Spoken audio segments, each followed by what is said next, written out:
Hello everyone and welcome to another episode of the Planning Pulse. You're joined by me today, Sam Batchelor, the Development Manager here at Wilton District Council, and we're going to be covering in this episode matters in relation to trees and development. I'm joined by two people that are much more expert than I am on such matters, and they are Dave and George in our team. So Dave, I'll come to you first to introduce yourself. Hi, my name's Dave Massheder. I'm the Tree and Landscape Officer at Wilton, and I've been here for nearly 10 years. Brilliant, thanks Dave. And George? Hi there, yes, my name's George Morris. I've been here since January and I'm the Assistant Tree and Landscape Officer working alongside Dave and the planning team now. Brilliant, okay, thank you, and thank you both for joining me today. Dave, can I come to you first, and perhaps maybe if you can just explain to us how we consider trees in relation to development, just generally. Yeah, so... if at all possible. So trees and hedgerows, woodlands, etc. are material planning considerations, and so we need to look at those and how planning applications or planning proposals might impact those features, and to do that we use a number of tools, one of which is the British standard in relation to trees in regard to demolition, design and construction, but that's also in conjunction with national and local policy. Brilliant, thank you. And we're really here today because something's changed in relation to those guidance documents that we use, or propose to be changed at least anyway. So what's that and what's that about? So there's one of the documents we use is, as I mentioned, the British Standard, which is a sort of a cover-all document in relation to design and development proposals. A little bit out of date now. 2012 was the date of publication, and it sort of predates things like standing advice in relation to ancient woodland, veteran trees, the new BNG requirements. So it's slightly overdue for an update. So there's a draft proposal out for changes to the standard, one of which is that it be changed from a standard to a code of practice. So we're looking at that at the moment and getting our comments ready to be submitted. Brilliant. Okay, well it sounds like then that we should get into the nitty-gritty of that consultation and what those changes are. George, I'm going to put you on the spot because we haven't actually mentioned it explicitly so far, but can you tell us what the title of this document is called, off the top of your head? Yeah, so this is Trees in Relation to Design, Demolition and Construction, and it's now BS 5837 Code of Practice. Okay, and it doesn't matter who starts us off, but I suppose we best summarise what we think are the more significant or major changes in the document. So yeah, I'll pass over to you two. Who's gonna kick us off? So we've listed off a few here that have been highlighted in the document itself as some of the more significant changes. So there's sort of 6 that have been picked out to begin with. So there's a new series of flowcharts, and these are introduced throughout the document at the different stages, depending if it's establishing a baseline, assessing the implications to the tree constraints, and the production of method statements. So the new flowcharts are in the document. The height a tree is measured at to establish the root protection area, which is again, it's based off the diameter of the stem, and this was always 1.5 metres in the previous document, and it's changing to 1.3. So that's caused quite a stir. So what do we think the background behind that change is? We think there might be an attempt at standardisation with other legislation. So conservation area trees are measured at that height. I think the trees are measured at that height for forestry felling purposes. licences, the duty to consult for highways, and possibly somewhere in Natural England's guidance about veteran tree heights, which they're measured at.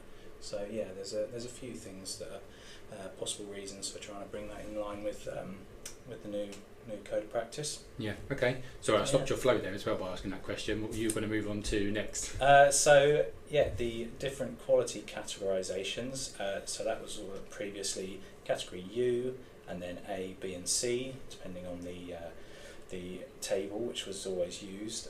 So just before we move on to the changes then, do you want to briefly explain what the A, B, C and U were previously?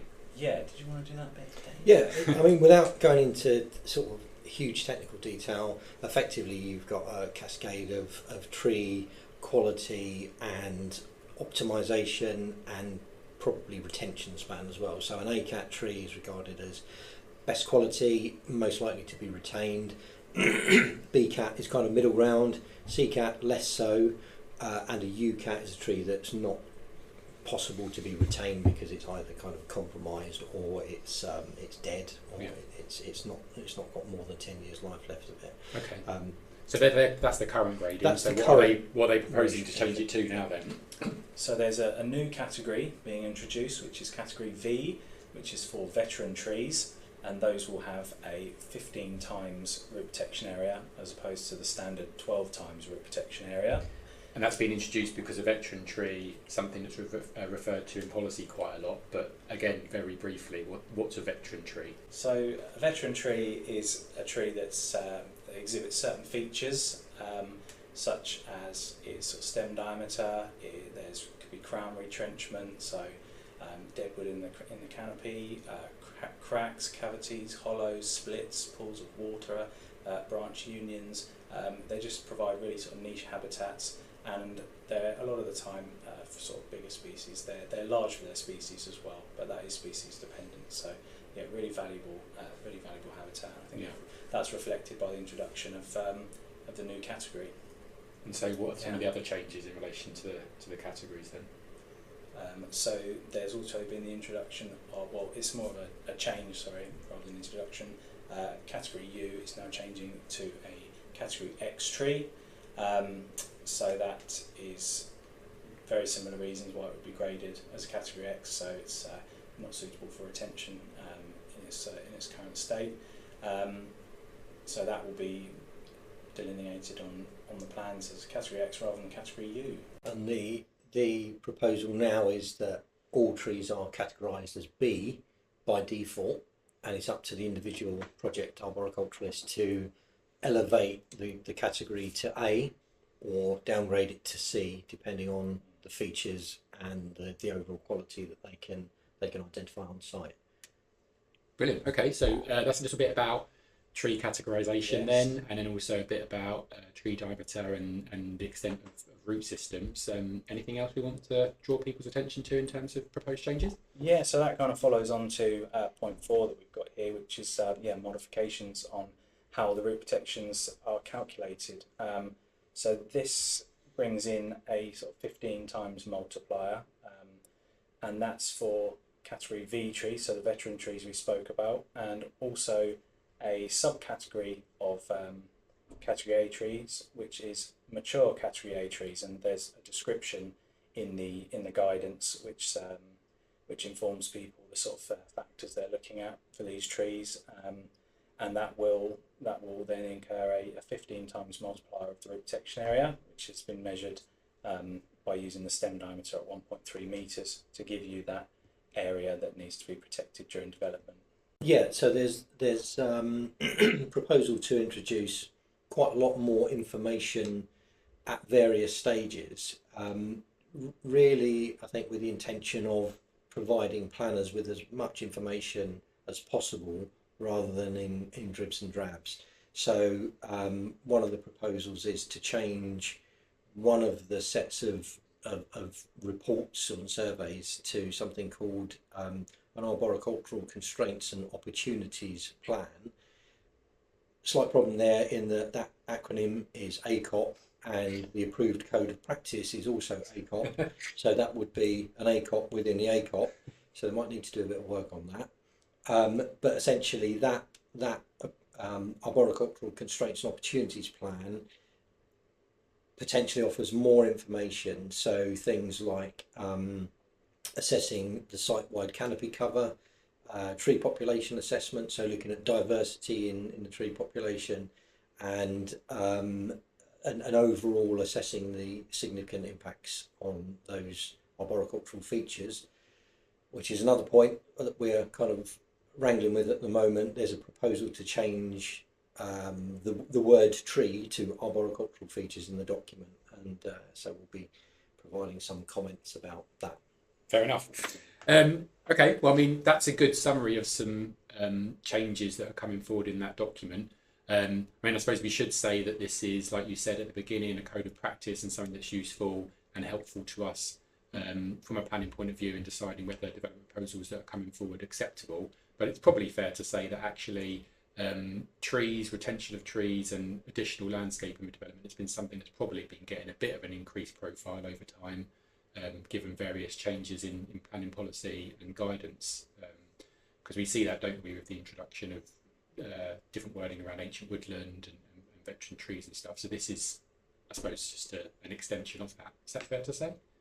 I would say so. I think the British standard has lagged behind a bit, not through its own fault, but just because things have changed rapidly over the last few years. So we've had things like formalised standing advice in relation to ancient woodland, veteran trees, B&G, climate change focuses. So there's lots of changes that have occurred outside of the parameters of the standard, and the standard is now seeking to kind of catch up with that. Yeah. But it's not intended to replace that. So the draft has raised a few questions about the extent of arboricultural surveys and whether they stray into ecology areas or wider kind of planning policy areas. So there's a bit of work that needs to be done on that as well. Okay, cool. Well, I think we've made it obvious during the course of this that this is a consultation document, and so our clear intention is that as a council we're intending to respond to it. Do you want to talk a bit about that process and what it is that we're doing in order to feed into that consultation?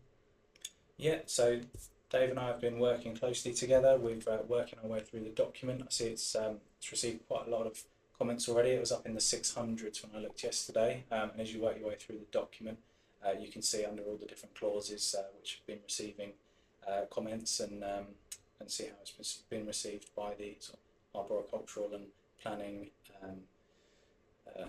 world. So yeah, we're currently in the stages of doing quite an in-depth review ourselves and deciding sort of what bits we think would be sort of prudent for us as a local planning authority to comment on, where things may affect us and cause changes to sort of the way we work and how that would affect us. So yeah, we're really just trying to pick out the bits that would be most sort of pertinent to us in the sort of planning world. And to help aid with that, we have let our elected members know about the consultation. We've given them some time to have a think about it and to let you two know Yes. about anything that they might be interested or think should be included in that response. We've only shared that with them recently, so I don't suppose you've had any feedback yet.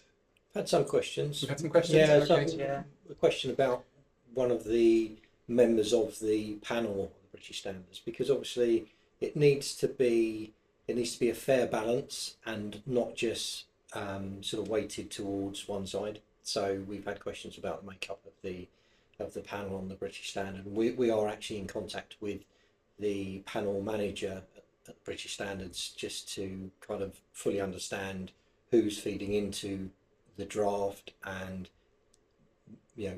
what comments can be made and how they might affect the way the draft goes forward. So it's quite a transparent situation, and we just need to sort of let the members know that we're sort of in dialogue with British Standards, and so we're not at arm's length. Excellent. So that's how we're getting involved, and clearly we want to. It's an important and permanent document that will help us in the future with making sure that the decisions we make on planning applications have taken trees into account as best as possible. If somebody else wanted to get involved, I suppose the best way, rather than spelling out a web address for them, is to search for it. So, George, can you remind us what someone's searching for in relation to the consultation? On the British Standards draft update for PS 5837. So that's you have to create an account, and you can read through the document and put any comments in you wish to, which will be reviewed by the committee. And there's a deadline for that, and do we know that off the top of our head? You've got me on the hop there. It is I the think it's 16th of October. There we go. 16th You know of it. October. And if it's not, we'll clarify in the Yeah. comments underneath the episode. But yeah, there you have it. A change to a very useful document that, as Dave and George have set out, helps us understand that development proposals that come forward are good or bad, to put it as briefly as possible, briefly and bluntly, I suppose. And yeah, we'll see in due course how the consultation comments that we make and that others have made, which are now in the hundreds, as George set out, will be taken into account. And do we know if there is an indication about when the whole thing might be finalised? I think there's a suggestion it will be sort of early next year, so it'll be early 2025. Okay. Yeah. So in that sense, watch this space, and we've given you the details of the consultation. So if you are interested yourself and you'd like to get involved, then head to the British Standard pages there. But thank you, George. Thank you, Dave. And that's all from us today. And you'll hear from us soon on the next episode of the Planning Pulse. Bye. Bye for now. Bye bye.